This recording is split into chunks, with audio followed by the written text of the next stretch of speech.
Era uma noite sem lua no Vale do Paraíba, abafada, daquelas em que o ar parece pesar sobre os ombros como um fardo de chumbo. Dentro do quarto principal da casa grande, o silêncio foi rasgado não por um grito, mas pelo som agudo de porcelana se estilhaçando contra o assoalho de madeira nobre.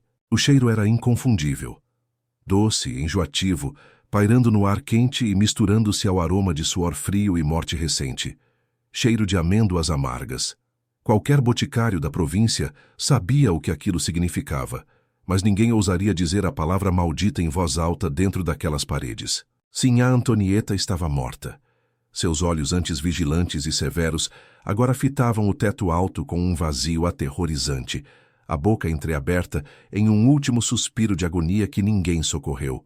O corpo ainda estava morno sobre os lençóis de linho importado, mas o destino de outra pessoa já estava sendo selado antes mesmo do primeiro choro de luto.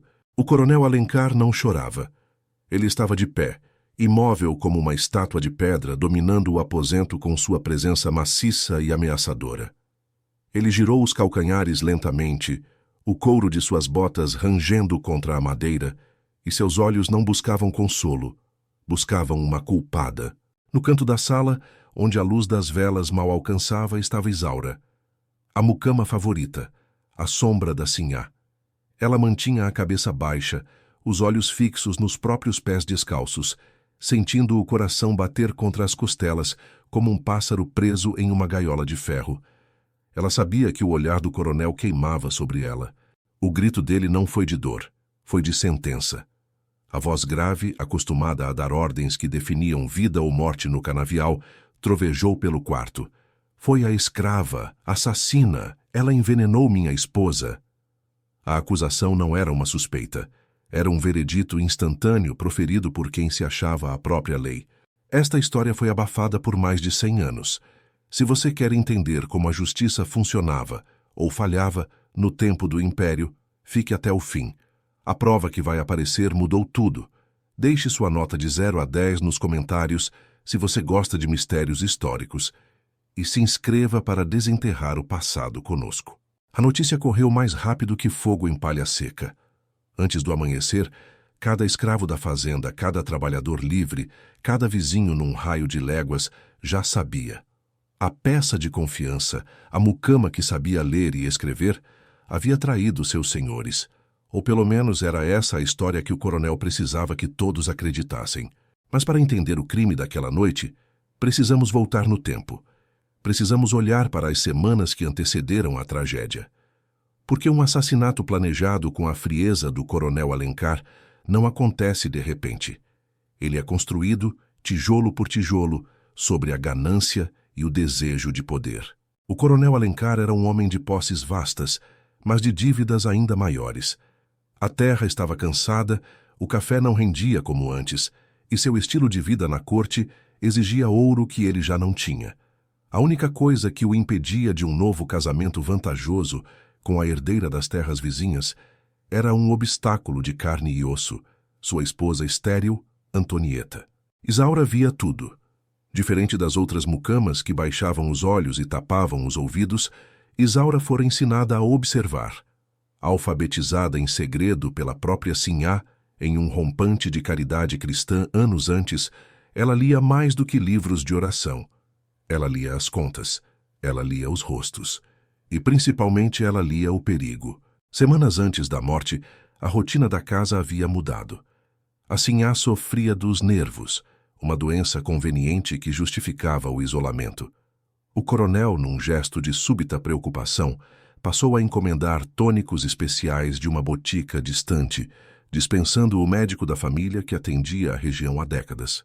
Isaura era quem administrava as doses, e foi numa tarde chuvosa, enquanto a Sinhá dormia dopada, que Isaura notou o detalhe que escaparia a qualquer outro: o rótulo do frasco. A caligrafia não era a do boticário oficial da vila, um senhor de letra trêmula e floreada. A letra no rótulo era firme e angular, uma letra que ela já vira em outro lugar. Ela não ousou dizer nada. Quem acreditaria em uma escrava acusando o homem mais poderoso do vale? Mas o cheiro do remédio mudara. O líquido, antes âmbar e com cheiro de ervas, agora era límpido e tinha aquele aroma sutil, quase imperceptível, de amêndoas.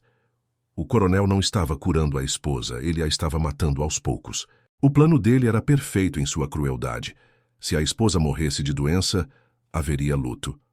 Mas se ela fosse assassinada por uma escrava vingativa?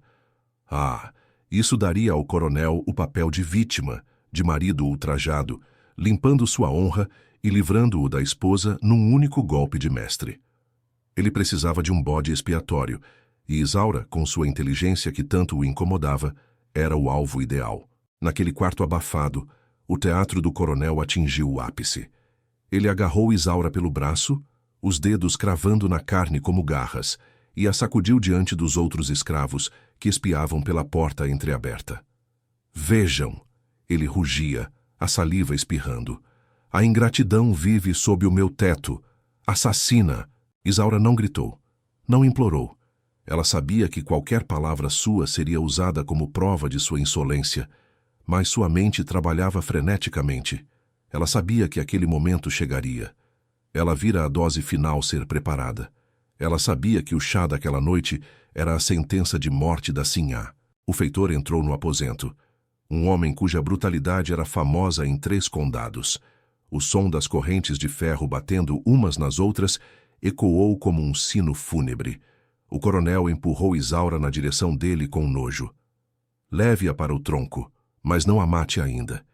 Quero que o juiz veja o monstro que ela é. A caminhada até a senzala foi um cortejo de vergonha e medo. Os outros escravos se encolhiam nas sombras, fazendo o sinal da cruz, temendo que a fúria do coronel respingasse neles. O ar da noite estava frio agora, contrastando com o calor sufocante do quarto da morte. Isaura sentia o frio do ferro nos pulsos, mas o frio na espinha era pior. Não a levaram para a senzala comum. Levaram-na para o quarto da cela, um porão úmido abaixo da casa, onde guardavam ferramentas velhas e onde o sol nunca entrava. O cheiro ali era de mofo, terra molhada e desespero antigo. O feitor a jogou no chão de terra batida e cuspiu ao lado dela. Reze para o seu santo, nega, o feitor rosnou, o sorriso sádico iluminado apenas pela tocha no corredor. Amanhã o doutor juiz vem, e depois dele o chicote vai cantar até suas costas virarem carne moída. A porta bateu, e a escuridão engoliu Isaura completamente. O silêncio era absoluto, quebrado apenas pelo som de sua própria respiração irregular e o corre-corre dos ratos invisíveis. A maioria teria desmoronado, a maioria teria chorado até desmaiar. Mas Isaura não era a maioria. Naquela escuridão, seus olhos se acostumaram. E sua mente voltou para o quarto da Sinhá horas antes. O coronel achava que tinha vencido. Ele achava que a peça estava encurralada, sem defesa, sem voz. Ele subestimou o poder de quem não tem nada a perder. Ele esqueceu que Isaura tinha acesso a todos os cômodos da casa. E, principalmente, ele não sabia o que ela carregava consigo. Ali no escuro, as mãos trêmulas de Isaura desceram até a bainha de seu vestido sujo. Seus dedos tatearam a costura grossa, feita às pressas com linha roubada. Havia um volume ali, pequeno, cilíndrico, duro. Um segredo que poderia salvá-la ou matá-la de vez, se fosse descoberto antes da hora. A manhã chegou trazendo uma tensão elétrica. A casa grande estava empolvorosa. Carruagens começavam a chegar. Vizinhos ilustres, curiosos mórbidos, autoridades locais.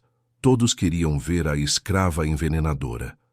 O coronel recebia a todos na varanda, vestido de luto pesado, mas com um brilho de triunfo nos olhos que ele mal conseguia disfarçar. Entre os convidados, porém, havia um rosto que o coronel não esperava. Dr. Matias, um promotor jovem vindo da corte com fama de idealista e problemático. Ele não era amigo dos coronéis. Ele seguia a lei fria da letra, não a lei quente do chicote. E ele trazia uma pasta de couro debaixo do braço. Ninguém viu quando a pequena Luísa, a negrinha que ajudava na cozinha e que Isaura tratava como filha, esbarrou no Dr. Matias perto da entrada. Ninguém viu o bilhete minúsculo, escrito em papel de embrulho de pão com carvão, passar da mão dela para a dele. O promotor leu as palavras garranchadas. Seus olhos se estreitaram. Ele olhou para o coronel que discursava sobre a traição da raça negra e depois olhou para a entrada do porão. Aquele pedaço de papel mudava tudo. Não era mais um caso de assassinato doméstico. Era uma guerra. Quando os guardas arrastaram Isaura para fora, ela estava pálida, coberta de poeira, mas viva. O coronel sorriu ao vê-la acorrentada. Ele se aproximou, o chicote enrolado na mão, pronto para dar o espetáculo que a elite local esperava. Ele abriu a boca para proferir a condenação final diante de todos. Mas Isaura não olhou para seu senhor. Seus olhos buscaram o jovem promotor na multidão. Um olhar de entendimento mudo cruzou o pátio. O coronel levantou a voz. Esta mulher é um demônio. Ela confessará agora ou arrancarei a verdade com o couro. Um momento, coronel. A voz do Dr. Matias cortou o ar quente como uma lâmina de gelo. O silêncio que se seguiu foi ensurdecedor. O coronel parou, o sorriso vacilando. Antes de qualquer punição, continuou o promotor, há uma testemunha que precisa ser ouvida. E ela não tem voz, mas tem números. Tem... O coronel riu nervoso. Testemunha? Quem? Algum outro escravo mentiroso? O Dr. Matias negou com a cabeça, tirando o bilhete do bolso. Não, coronel. A acusada afirma que a prova do crime não está no corpo da vítima, está no seu bolso. O vento parou de soprar. Os pássaros se calaram. Isaura deu um passo à frente, as correntes tinindo, e pela primeira vez em anos, ela sorriu. Um sorriso triste, mas perigoso. Ela sabia que o que estava prestes a acontecer faria as estruturas daquela fazenda tremerem até a fundação. Mas o coronel ainda tinha uma carta na manga, e ele não cairia sem levar alguém junto para o inferno. O silêncio no pátio da fazenda Santa Cruz era tão denso que se podia ouvir o zumbido das moscas sobre o lombo dos cavalos. O coronel Alencar não se moveu. Seus olhos, antes injetados de fúria, agora varriam o rosto dos vizinhos ilustres, buscando apoio, buscando cumplicidade. Mas o que encontrou foi a curiosidade mórbida de quem fareja a queda de um gigante.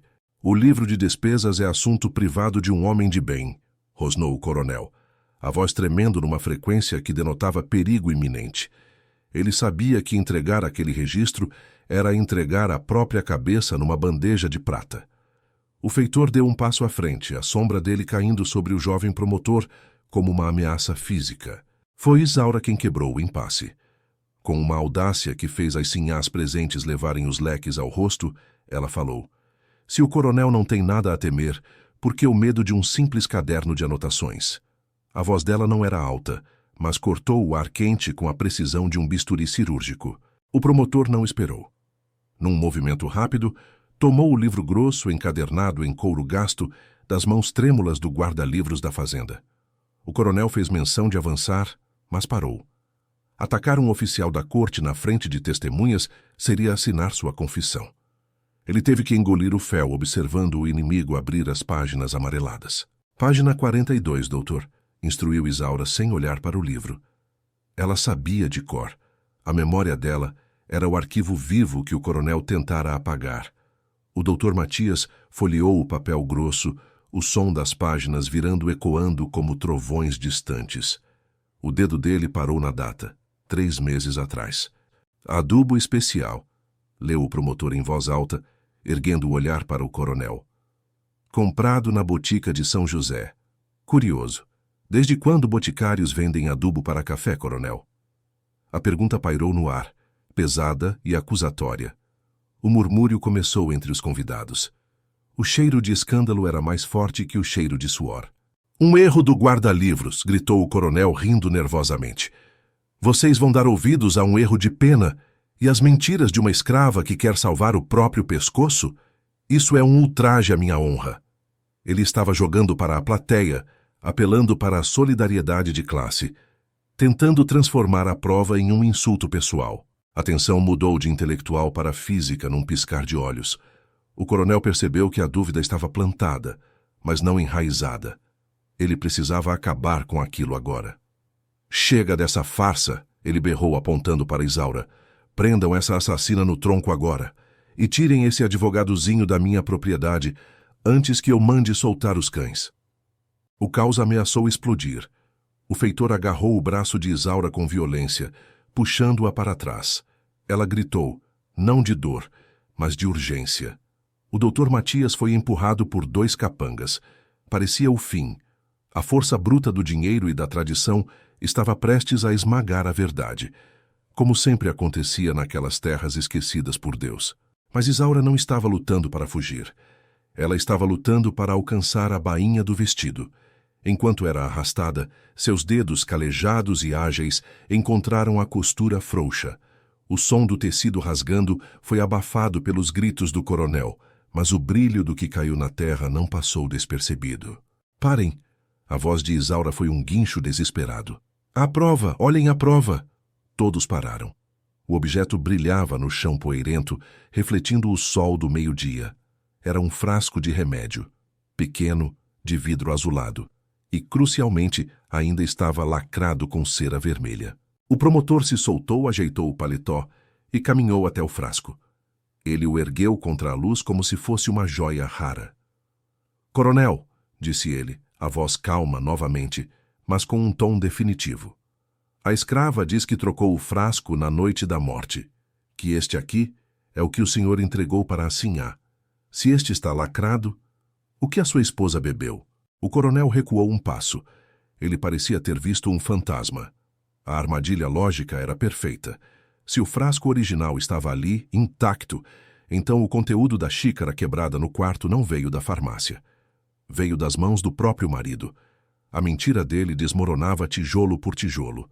Senhor Nogueira, chamou o Dr. Matias, indicando o boticário local que estava entre os curiosos.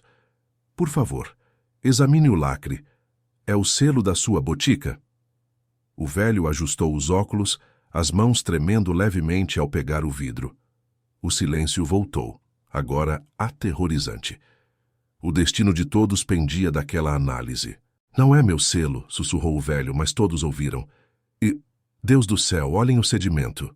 Ele virou o frasco. No fundo do líquido límpido, pequenos cristais brancos dançavam. Isso não é tônico para nervos. Pela cor e pela densidade, isso é arsênico puro, o suficiente para matar um cavalo quanto mais uma senhora. A revelação atingiu a multidão como um soco físico. Arsênico, o veneno dos covardes. O coronel não apenas matara a esposa, ele planejara isso friamente, comprando o veneno como adubo, trocando os rótulos e culpando a mulher que o servira lealmente. A máscara de homem honrado caiu, revelando o monstro por baixo. O instinto animal do coronel assumiu o controle. Ele não aceitaria a derrota. Com um rugido de bicho ferido, ele levou a mão ao cinto, puxando uma garrucha de cano curto. O alvo não era o promotor. O alvo era Isaura. Se ele ia cair, ela iria com ele. O dedo dele apertou o gatilho. O estrondo do tiro fez os cavalos empinarem. Mas a bala apenas levantou poeira a centímetros do joelho de Isaura. O coronel tremia tanto que errara um tiro a queima-roupa. Antes que pudesse engatilhar novamente, não foram os guardas que o seguraram. Foram os próprios vizinhos. A quebra do tabu social fora grande demais. A elite do vale tolerava muita coisa. Crueldade, exploração, mando. Mas envenenar a própria esposa de sangue nobre e tentar assassinar testemunhas na frente do juiz, isso ameaçava a ordem de todos eles. O coronel foi imobilizado no chão, o rosto pressionado contra a mesma terra que ele achava que possuía. Enquanto o coronel gritava maldições, o Dr. Matias caminhou até Isaura. Ele não disse nada heróico. Apenas pegou as chaves das mãos frouxas do feitor, que parecia ter perdido toda a autoridade naquele instante, e destrancou as algemas. O som do ferro caindo no chão foi o som mais alto daquela manhã. Isaura não agradeceu. Ela apenas olhou para o homem que fora seu dono, agora reduzido a um criminoso comum, debatendo-se na poeira. O olhar dela não tinha ódio, tinha pena. A pena de quem sabe que a verdadeira prisão não tem grades. Tem a culpa e a vergonha que o coronel carregaria até a forca. A prisão do coronel Alencar foi o escândalo da década. Os jornais da corte estampariam o caso por meses. O monstro do vale. A fazenda sem seu senhor e atolada em dívidas reveladas pelo mesmo livro de contabilidade foi à falência em semanas. O império de arrogância desmoronou como um castelo de cartas podres. Isaura não ficou para ver o leilão. Sua liberdade não veio por um papel de alforria assinado por bondade, mas por uma ordem judicial. Como testemunha-chave e vítima de uma conspiração, o Estado lhe concedeu a liberdade provisória, que logo se tornou definitiva no caos que se seguiu. Ela saiu pelo portão principal de cabeça erguida. Enquanto ela caminhava pela estrada de terra vermelha, o céu que estivera segurando a tempestade por dias finalmente se abriu. A chuva começou a cair, grossa, pesada, lavando o suor, lavando o sangue, lavando o cheiro de amêndoas amargas que impregnara suas roupas e sua alma. Dizem que ela foi para a corte trabalhar com costura. Outros dizem que ela sumiu no mundo, mudou de nome, recomeçou longe da sombra da escravidão. Mas no Vale do Paraíba a lenda ficou. A história da escrava que usou a contabilidade para derrubar um gigante. A mulher que provou que a inteligência é a única arma que não pode ser acorrentada. A Casa Grande hoje é ruína. O mato cresceu onde o coronel pisava com suas botas caras. O teto do quarto da sinhá desabou. Mas se você passar por lá em noites de chuva, os antigos dizem que não se ouve choro. Ouve-se apenas o som de páginas virando e o cheiro de terra molhada, lembrando que a justiça, mesmo tardia, mesmo torta, um dia bate à porta. Essa história mostra que a verdade deixa rastros, mesmo quando tentam enterrá-la. Se você chegou até aqui, é porque valoriza a justiça histórica tanto quanto nós. Deixe sua nota de 0 a 10 nos comentários. O que você achou da coragem de Isaura? E não esqueça de se inscrever no canal. Temos muitos outros arquivos empoeirados para abrir com você. Até a próxima investigação.